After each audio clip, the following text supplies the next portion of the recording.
নমস্কার। এই যে বাড়িতে নতুন সদস্যের আগমন, ব্যাপারটা অনেক খুশির, সাথে অনেক আনন্দের। এই যে আমাদের সে নতুন সদস্য, তো সে নতুন হোক আর পুরাতন, কিন্তু সে ছোট আর সে বাচ্চা। তো আমার কাজ হচ্ছে ছোট বা বাচ্চাদেরকে ডিস্টার্ব করা। এই যে ডিস্টার্ব করলাম, সে একটু করে কান্না করা শুরু করে দিল। এটা হচ্ছে তাকে হসপিটাল থেকে বাড়িতে নিয়ে আসার দিন।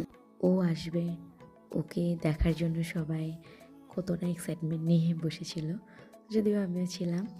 আর আমাদের মাঝে যেহেতু অনেক নিয়মকানুন আছে, তার জন্য বাড়িতে নিয়ে আসার পরে ওকে স্নান করার জন্য ধান দুব্ব একটু হালকা কুসুম গরম জলে দিয়ে স্নান করিয়ে নেয়।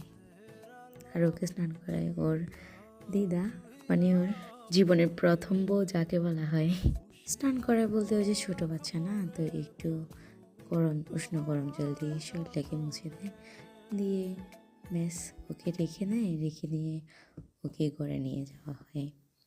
আর ঘরে নিয়ে আসার পরে, মানে স্নান করানোর পরে, আমরাও সবাই এক এক করে নেই। যদিও আমার কাছে নিতে ভয় লাগে, ছোট মানুষ যদি পড়ে যায় যেন বারবার মনে হয় পড়ে যাবে। সবাই মিলে ওর সাথে কিছুক্ষণ খুনসুটি করি।